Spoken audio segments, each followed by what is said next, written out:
de mitaka ny maro hoe raha vao ihany io andrim-panjakana satria tsy mahomby tsy mety satria mbola lay olona taloha no mitady hiova loko ary ndraindray mitady hanome rarina n'ilay mpitahako fandravana ny zava-misy mialatsina amin'ny teny an'ity teniko ty aho satria na ny mpitantana rehetra ny borao maharitra dia manao kabary tsy araky ny tokony ho izy na ao anatin'ny lapa na ivelan'ny lapa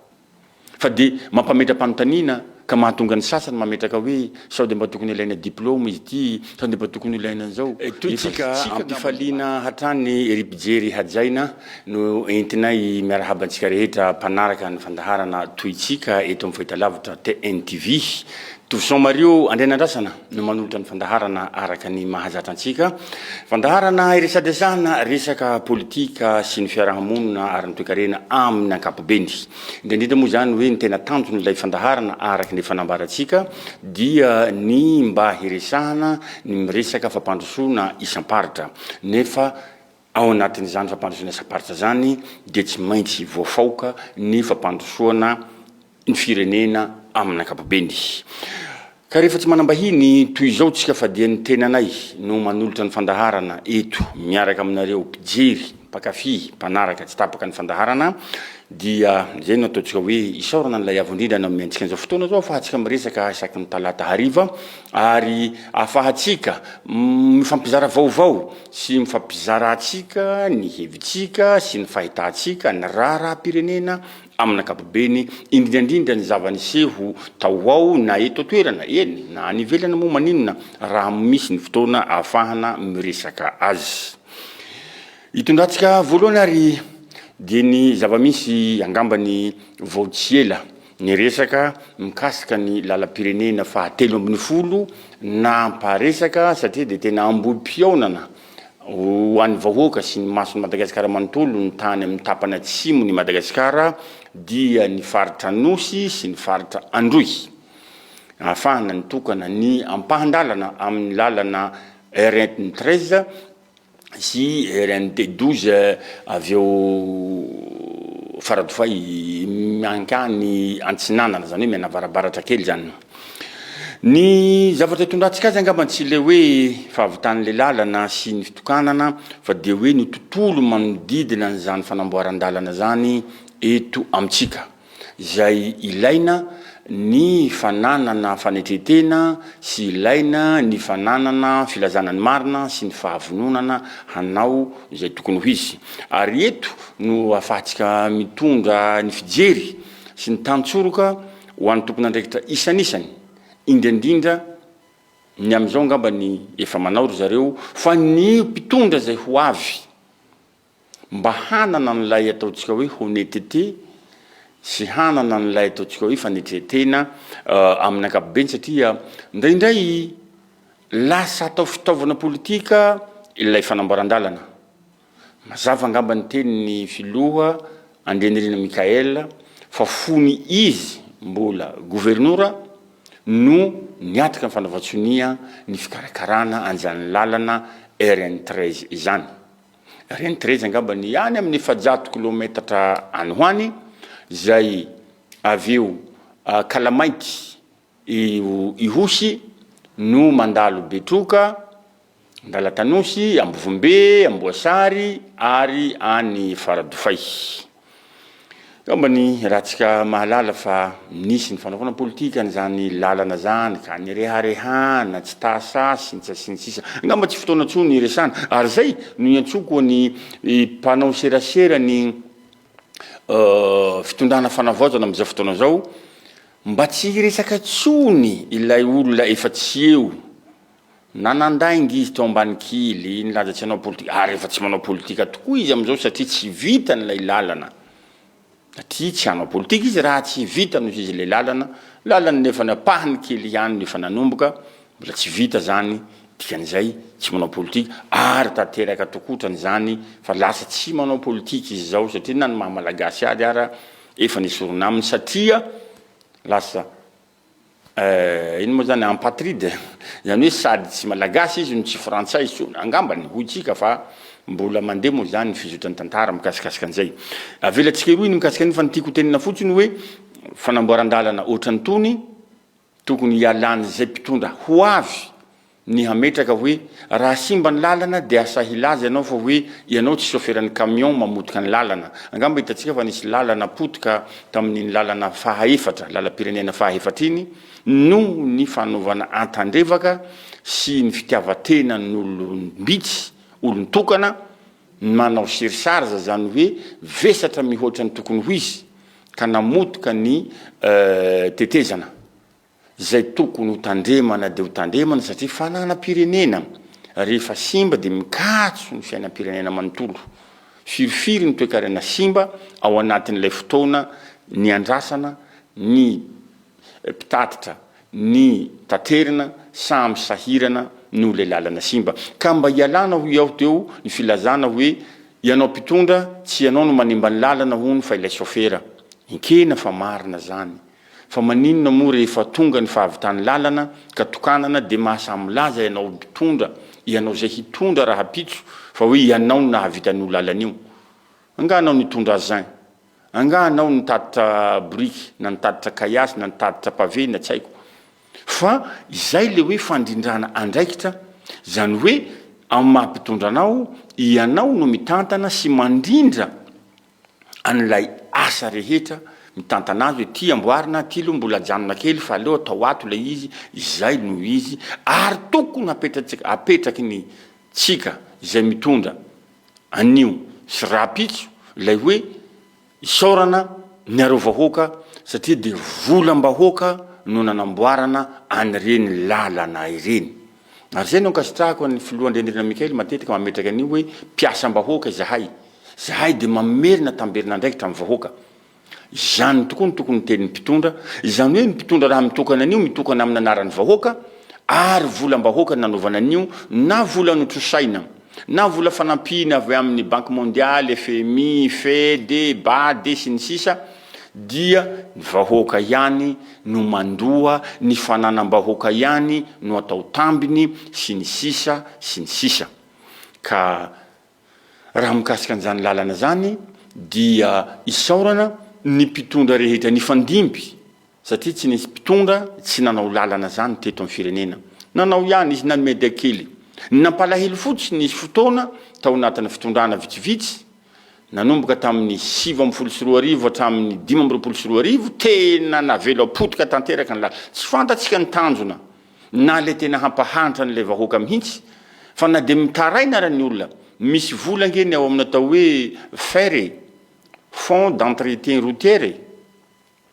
fa dia tsy namboarina ny lalana, tsy fantatra nahodiny nankaizany vola, engane mba ny tokony andraikitra mahalalan'izany no hitondra mikasika an'izany, fa dia ankasitrahana ho iaho teo ny fiezahana mampahafantatra amin'ny vahoaka fa tamin'ny fitondrana herin-janonam-pianina no natao sonia ilay lalana na natateraka fitohizan-draha-panjakana fotsiny ilay fitondrana teo alohan'ny fanavaozana ary ny fitondrana fanavaozana nanana sanjila amin'ny mahazanaka faritany toliara azy, amin'ny mahazanaka androy azy dia izy no nitokana an'iny lalana iny. Angamba tadiditsika tamin'ny fampelezan-kevitra tamin'ny 3 fa nisy fanatrehana kandida telo moa tamin'izay fa nyroa ny tena fanatrika hoe ndao andeha hélicoptère makany Ambovombe jery an'ilay pipeline fa izany hitokana an'io fa tsy anao. Kanjo moa inona ny zava-misy dia ilay iray no iarany tokana an'ilay lalana RN13 fa ilay iray lasa petrapetraka amin'ny toerana misy azy ihany. Ary zay tena iangaviko iaho teo ho an'ny mpanao serasera ny fanavaozana rehetra tsy ankanavaka mba tsy hiresaka itsony mikasika n'ilay teo aloha. Tsika zao no mitantana, ianareo zao no mitantana, ianao zao no mitondra, ny antsika no resahana, ny anareo no resahana, ny anao no resahana. Satria indraindray tsika manko diso mitady hampitaha, tsy fampitahana ny fitantanana ny raha-panjakana. Ho an'ny vahoaka, ny fantatry ny vahoaka dia milamina ny fiainany andavanandro. Ravina ny tebiteby manahirana azy. Mandeha ny jiro, miasa ny mpiasa, mampiasa herinaratra sy ny angovo ilaina amin'ny herinaratra. Mandeha ny rano, miasa ny mpiasa, mampiasa rano, na fidiovana na fandrahoana sakafo na sinisisa zay mitady rano filana fototra zany ho an'ny vahoaka tsy mandady hoarina ka ho an'ny mpitondra rehefa mba mahavitan'izany dingana zany alefaso lay serasera zany tsy fahatomombanany serasera zany no anisany namotika an'ilay fitondrana tamin'ny taona 2024 hatramin'ny 2024 ngamba fatatsika ngambany zany izy ny mpitondra tamin'izany dia ray aman-dreny Hery Rajaonarimampianina fa naninonao satria tavozavoza ny serasera tao anatin'izany fitondrana zany tsy nipetraka amin'ny tokony ho izy ny serasera tamin'izany fitondrana zany hany ka ilay tompony serasera avy ety ivelany no nanakoako zany no nipetraka tany anatin'ny amparahatoko n'ilay vahoaka dia hoe tsy mety Rajaonarimampianina nefa dia araky nambarako antsika teto fa nanana vina zany fitondrana zany hoe 340 nefa nitsimbain'ilay hoe emergence nipotika teo ka zay nitenenako amintsika hoe ho an'ny mpitondra fanavaozana ho an'ny mpiandraikitra ny serasera rehetra na ny fiadidinany fanavaozana io na ty amin'ny primature io na ho an'ny ministère santsokajiny io na ho an'ny andrim-panjakana rehetra misy ato amin'ny fitondrana fanavaozana apetrahotsika tsara apetrahonareo tsara ilay serasera mba hahafahan'ny vahoaka mahafantatra ny tokony ho izy indrindra mikasika an'izany fanambaran-dalana ary esaorako sahady mialomo zany satria mbola nanohy an'ilay fitantahanandrara-panjakana ihany koa le fitondrana fanavaozana ka hametraka an'ilay lalam-pirenena fahafolo miainga avy eo an-dranivory mankany ampanihy zava-dehibe zany ankoatra ny lalam-pirenena hafa izay efa ezahana ho tohizana sy hatsaraina ka nambarako teo hoe serasera ary zay serasera zay no mampiditra atsika amin'ny anatin'ilay serasera na andrim-panjakana satria anisany de naresaka tokotrany ny zava-nisy tao amin'ny anteny meram-pirenena ao anatin'ny fotoanany fivoriana ara-potoana ara-dalàna moa zany zao ny anteny meram-pirenena ao anatin'ny famolavolana ny fanitsina ny teti-bolam-panjakana 424 ny anteny meram-pirenena am'izao fotoana zao ka indraindray lasa saina ihany koa ny tena raha eritreretina hoe zany andrim-panjakana zany mieritseritsy fa hanohana an'ilay fanavaozana sy hanome tantsoroka hankahira an'ilay fanavaozana indrisa nefany fa dia tsy misoronao no miresaka amintsika fa mitady vaona ihany koa ny seraseran'izany andrim-panjakana izany andrim-panjakana mpanao lalàna mino angambantsika fa angambany ho iaho no zay anton'izay no mahatonga ny be sy ny maro mba tsy tenenako hoe ireo tanora mpitolona n'olona rehetra nahatsapa voatsindry tamin'ilay fitondrana teo aloha ka nahatsapa fa betsaka amin'ireo olom-boafidy ao amin'ny anteny meram-pirenenareo no tsy nahazo ny vato sy ny fo ny vahoaka malagasy nefa dia natao zay nahalany azy ka dia lany eo mipetraka izy nanomboka tamin'ny 424 nefa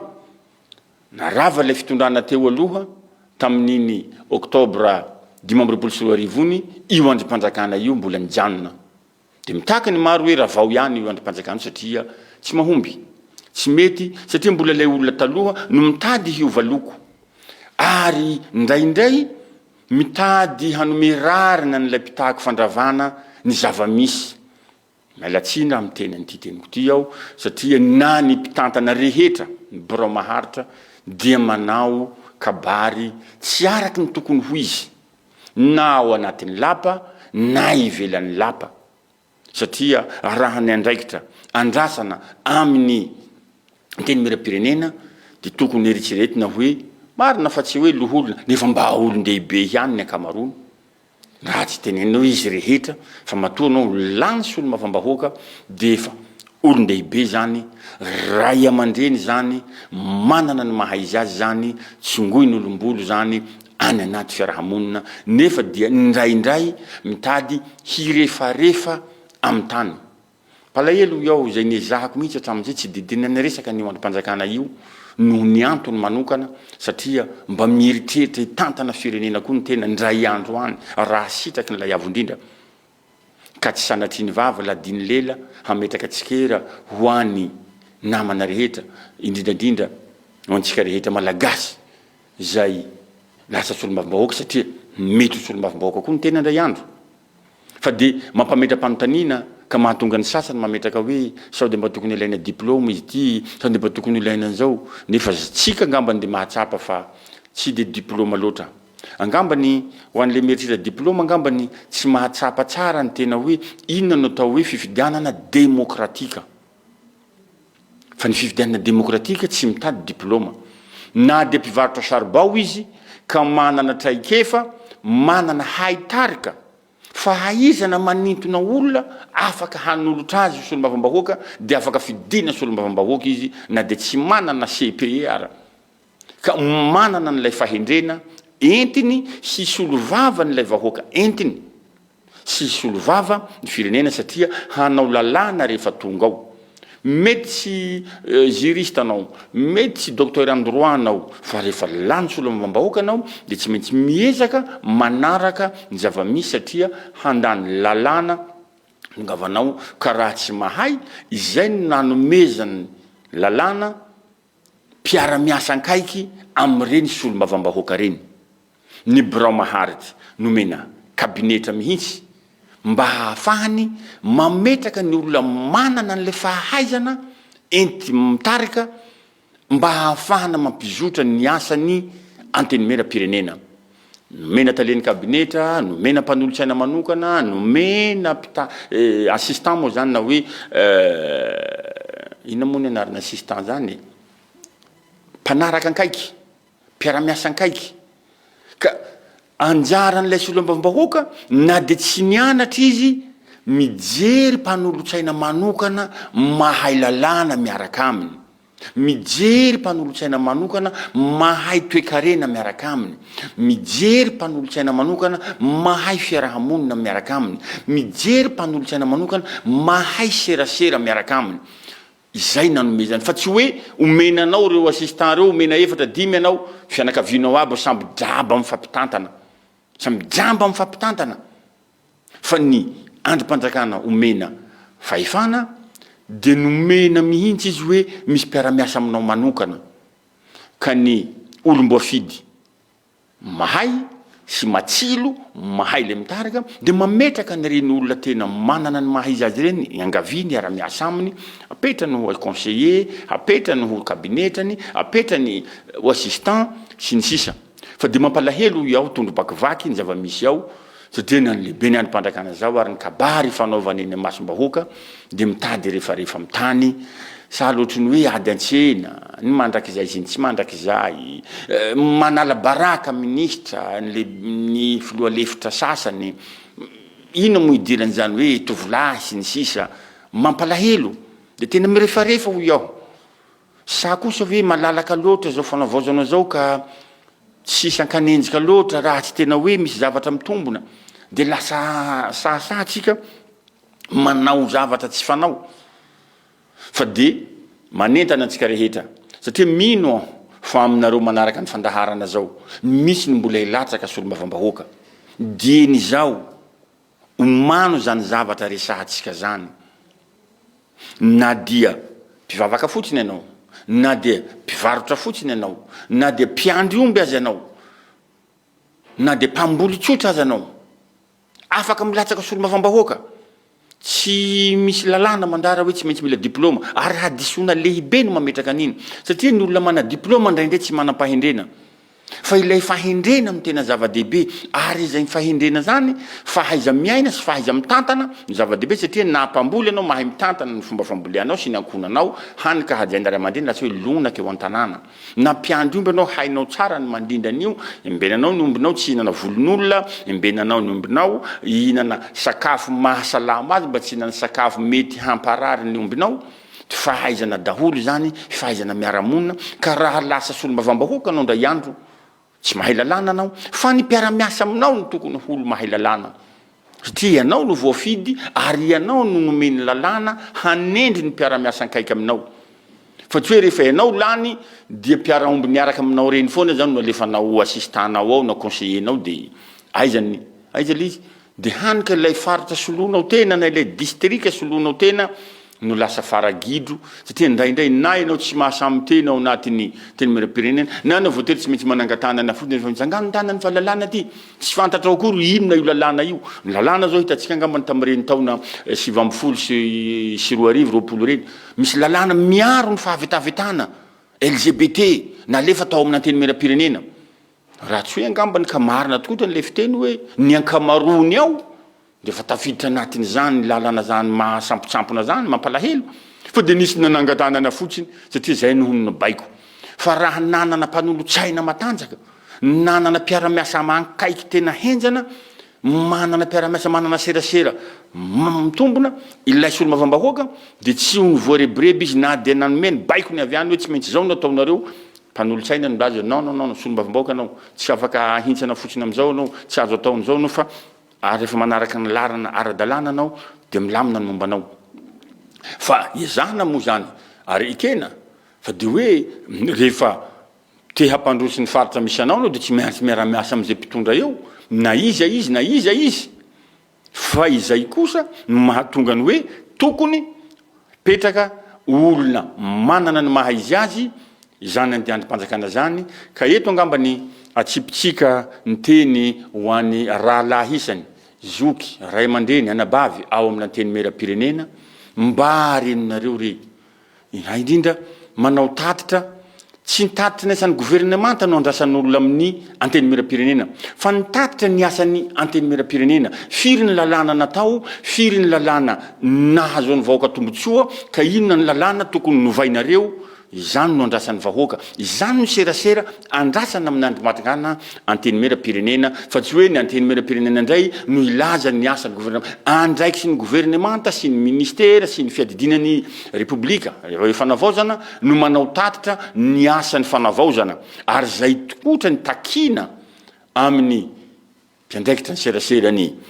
fanavaozana mba hametraka an'izany ho loalaharana mba ho fantatry ny vahoaka satria ny asa ange zao fitondrana fanavaozana zao hoe niezaka nanao ange zao fitondrana fanavaozana zao hoe fa ny serasera angambany mety hoe maivana ny manao serasera ny tsy midika hoe mioeraoera ny manao serasera mampahafantatra ny vahoaka tsy midika hoe mirehareha na hoe mizahozaho ary zay no fahadisoana tena goavana ho an'ilay mpitondra ndraindray rehefa mitady hoe hanao serasera de mitady ajabaky n'olona hoe lasa manao culte de personnalité ny mametraka n'ilay olona mihitsy no apetraka tsy zany no izy fa ilay andrim-panjakana no apetraka ka ny serasera tao de tsy serasera ho an'olo tokana fa serasera ho an'ilay fiadidina ny fanavaozana ka mametraka hoe ny fanavaozana de niezaka nandrindranyzao ngamba nitatsika ngambany fa raha mbola mpiasa-panjakana ka hanome tsiny an'izao fitondrana fanavaozana zao ngambany tsy homendrika ao mpiasa-panjakana tsony angambany izy zahay raha zao tsy mpiasa-panjakana aty ivelany mahatsapa fa tena manao ilay mpitondra fanavaozana satria ino lizy raha pitso afaka pitso ange hiala koa reo mpitondra reo de hiverinao mpiasa-panjakana zay mpiasa-panjakana fa nametraka saso 14% sy ny sisa ary zay kotrany zao tsy hanao tatitra ny zany asan'ny fanjakana zany fa mametraka fotsiny hoe misy asa vitan'ilay fitondrana fanavaozana tokony ho voizina eo amin'ny nivony serasera eto amin'ny nosy eny na maneran-tany moa maninona fa ndraindray mbola mitady ilay alok'olona taloha ihany ndray koa mitady tadiavinareo na ho tadiavitsika havoaka ka hanika manamaivana mampidina ambany ilay ady hevitra ny ady hevitra manaraka andrasana de niatrehana n'ilay fikonam-pirenena zay mbola tsy fantatra mazava zany mbola tadiavana serasera ty mazava zany atavo mahitsy tsika angambany mino izahay angambany mino ary nareo koa mety mahatsikaritra fa mitady misy mifingapingana hafahafa ny amin'ny fanatanterahana nio fikonam-pirenena io satria fa mandeha daolo ny kajikajy ny tanora fotsiny no atao hoe ny zokolona fotsiny tokony atao ny zokolona fa tsy tokony atao hoe tsy tokony ho any ilay ady hevitra fa tokony tena hametraka mazava inona no tena ivoahana fa raha mbola kajikajy no hoentitsika hanao an'ilay fikaonandoha sy hanatanteraka an'ilay hoe fanavaozana sy hirosoana makany amin'ny repoblika fahadimy de mbola tahorana ndray koa harefo ndray koa le repoblika fahadimy ka tena hanovana antsoavo ho an'ny mpitondra mahefa amin'izao fotoana zao indrindra Zikobe Ray Aman-dreny Andrinirina Mikael mba tena apetrao tsara am'ilay tokony ho izy ilay fikaonandom-pirenena fa mino zahay manahy zahay fa misy tompon'andraikitra napetraka handrindrany zany mahay tsy kombakomba mitady hirika roatra fa efa miresaka an'izay fikaonandoha zay zay hiroso amin'izany fikaonandoha zany de eto de fa manipy eto moa zany tsika de fa manipy hevitra ho an'ny mpizaika rehetra fa raha ny tokony ho izy tsy mahamaika ny hirosoana amin'ny fifidianana filohan'ny repoblika hoe raha vao vita ny fitsapakem-bahoaka de repoblika natao aloatsia efa nisy lesona be de be hitatsika angambany zany fa rehefa vita ilay fikaonandoha ka tafapetraka nilay rafitra mpanao lalàna tsy fatatsika moa na tena hoe ho tonga am'izany any fandravana ny antenimeram-pirenena ka hanangana ny antenimeran'ny lalam-panorenana antenimeran-dalam-panorenana natao hoe assemblée constituante handinika ny ho lalàna hambolavola ny lalam-panorenana vaovao io de aoka re mba hipetraka ny rafitra rehetra voalaza n'ilay lalam-panorenana izay vo miroso amin'ny fametrahana ny filohan'ny repoblika atsika am'izay fotoana zay raha ny sitrapotsika raha ny tokony ho izy de tokony hapetraka mihitsy hoe ty resaka mahaleo tena ty raha na fifidianana be ny tanàna mety ataotsika hoe mba hankaikaiky ny vahoaka iny mba tsy de ho naninona loatra nefa na de zany ara ny antoko na ny fikambanana no mamolavola ny olona hitondra ny firenena rahatsy zay ka tokony olona ao anatin'ny atoko aloha ny miainga vo lasa tokony ho kandida filoham-pirenena faravaharatsy ny ho iaho any anatina fikambanana matoa misy fikambanana de misy olona maro mijoro anatiny ao fa tsy sanatria hoe olo tokana no mandrindraka manapaka ny zavatra tapaka ao ary am'izay fotoana zay rehefa tonga ny fidiana filoham-pirenena tokony ho anisan'ny takina ao anatin'ilay hirotsaka ho filoham-pirenena hoe manana filoham-pokotany ve io kandida hilatsaka io satria ahoana ny eritreretanao hampandrosan'ny Madagasikara fa na ny président fokotany anankiray ara tsy nisy amin'ny anarany loko ilatsahanao manana be ny tanàna ve io ilatsaka filoham-pirenena io satria nataotsika be ny tanàna roa telo efatra ara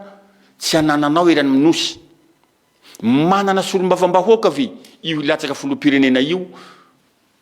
raha tsy manana an'izany manana filohan'ny faritra ve io ilatsaka raha ohatra ka misy an'izany faritra zany na hoe manana filoham-paritany ve satria tokony ho takina zany raha hitondra satria manomana an'ireo fifidiananareo mialoha izy satria hiatrika fifidianana filoham-pirenena fa tsy hoe manamanam-boly izy avy any andafy izy na tsy haiko avy aiza izy tonga ny fotoana filatsahana filoham-pirenena iny izy mirotsaka fa hoe tsy aisina saka na malalaka ny filatsahana ka ny vola hoetiny miara-miasa amina mafia miara-miasa amin'ny mpandroba firenena manome vola azy mitobaka vidina hatrany amin'ny safidim-bahoaka sy vidina hatrany amin'ny mpikarakara sy vidina hatrany amin'ny mpitsara fifidianana lany izy nefa tsy misy olona mihitsy ny azy eo ary zay no mametrahantsika ny hoe tafapetraka reto rafitra rehetra avy aty ambany zay ve miroso amin'ny filoham-pirenena mba hialana am'ilay hoe rehefa lany ny filoham-pirenena de manaraka ny lokon'ny filoha iny any ny maro anisy amin'ny rafitra rehetra aty ambany satria naterena fa aleo aloha avy aty ambany de tena safidim-bahoaka président fokotany samy mandrotsaka ao ny fikambanana antoko be ny tanàna samy mandrotsaka solombavambahoaka samy mandrotsaka tonga ny fotoana tonga am'izay ny filoham-pirenena olona narotsakinao reny any no mametraka ny fomba hilatsahanao satria mampalahelo raha hilatsaka filoham-pirenena na ny délégué de vote tsy ananany sahirana izy satria tsy nanana base tsy nanana fototra nanomana azy fa raha nanan'olom-boafidy izy nanana toko niara-ny fidina aminy izy de nisy fiomanana ho an'izany fifidianana filoham-pirenena rahatsy zay ho avy zany koa dia ito ary hoe tsika hamarana n'izao resadresaka am'ty anio zao dia ankahirezina ny rehetra mba samy handray ny anjara tandrify azy fa indrindra ny mpitondra foibe mba handray andraikitra mikasika ny fampahafantarana ny asa vita rehetra ary tena atao araky ny tokony ho izy fa tsy mba misy fisalovanana andraikitra ho an'ny tsirairay. Mankasitraka atsika rehetra nanaraka ny fandaharana ato anatin'ny toitsika Tovision Mario Andrianandrasana amin'ny heriny anio toizao indray velomare.